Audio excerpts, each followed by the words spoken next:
اس تناظر میں تموجن تمام تر منصوبہ بندی اپنی ماں پر چھوڑتا تھا، جبکہ وہ صرف اپنے گھوڑوں، اپنے اسلحہ اور جنگی ساز و سامان اور زور بازو پر توجہ مرکوز رکھتا تھا تاکہ وقت آنے پر وہ دشمن کے درمیان بہادری کے جوہر دکھا سکے۔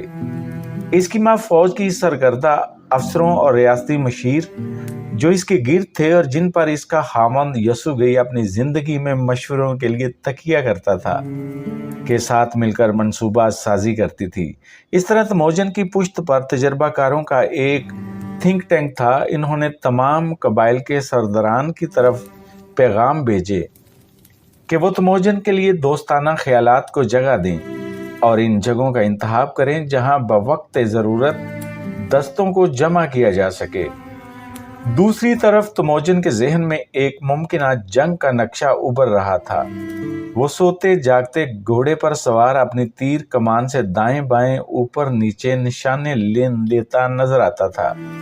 اس کی طرف سے طاقت کا یہ مظاہرہ ایک بیکار شو نہ تھا، بلکہ اس کی لشکریوں اور حمایتیوں کے خون کو گرمانے کا ایک انداز تھا تاکہ وہ اس کی قیادت کی گرمی کے بارے میں کسی غلط فہمی کا شکار نہ رہیں۔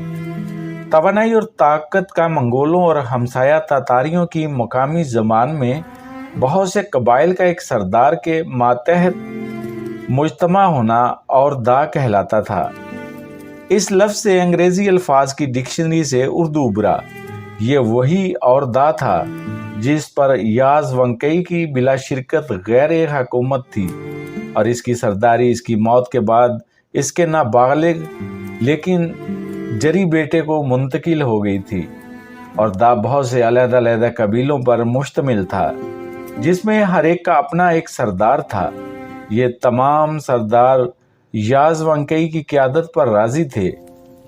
وہ قیادت کا اہل تھا اور تمام سردارین کو اپنے دشمنوں کے خلاف اس کی قیادت اور سیادت کے اہلیت کا یقین تھا۔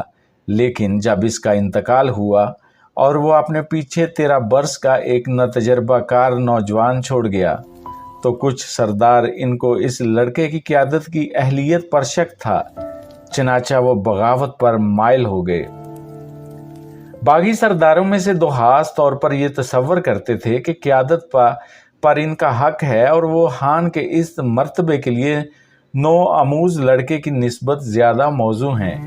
چنانچہ انہوں نے ایک دوسرے کے ساتھ اتحاد کر لیا اور دوسرے قبائل کو بھی آمادہ کرنے کی سعی کی کہ وہ ان کے ساتھ دیں تاکہ وہ 13 برس کے اس ناتجربہ کار تموجن سے ان کی گلو خلاصی کرا سکیں۔ ان کی زیر کمان 30,000 آدمیوں پر مشتمل لشکر جرار تھا۔ باغیوں کے ان 2 سرکردہ رہنماؤں کے نام تے چوٹ اور چاموکا تھے۔ اس واقعہ کو تاریخ کے دوسرے زاویے سے دیکھیں تو بخوبی اندازہ ہو جائے گا کہ تموجن جن کے اہل قبیلہ اور اتحادی قبائل یاز ونکئی کی آنکھیں بند ہوتے ہی کیوں دل ہار بیٹھے تھے۔ اس کی وجہ ان کی اپنی قیمتی جانیں اور چراگاہیں تھیں۔ اس سے قبل وہ یاز ونکئی کی ہیبت تلے محفوظ تھے۔ وہ انسانوں کی ایک ایسی بستی تھی جہاں قانون جنگل کا چلتا تھا، لیکن انہیں شک تھا کہ یاز ونکئی کے بعد اس کی بیوی ان کی قطعی طور پر حفاظت نہ کر سکے گی۔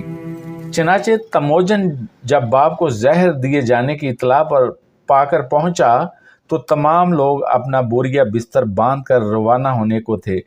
تموجن کے کانوں نے سنا کہ اس کی ماں دہائی دے رہی تھی، واپس چلو، واپس چلو، یاز ونکئی کا بڑا بیٹا تموجن بڑا دل آور ہے، آ رہا ہے اور تمہاری مکمل حفاظت کرے گا، جیسے یاز ونکئی کرتا تھا۔ لوگوں کا جواب تھا کہ یاز ونکئی کے دیدہ اور نادیدہ دشمنوں کی طاقت اس 13 سالہ لڑکے سے بہت زیادہ ہے۔ وہ ہمیں گاجر مولی کی طرح کاٹ کر ہماری عورتیں اور مال مویشی ہانک کر لے جائیں گے۔ اور بات کچھ ایسی غلط بھی نہ تھی، کیونکہ خانہ بدوشی کے اس ماحول میں وہ ایک کشتی پر سوار تھے جس کا اب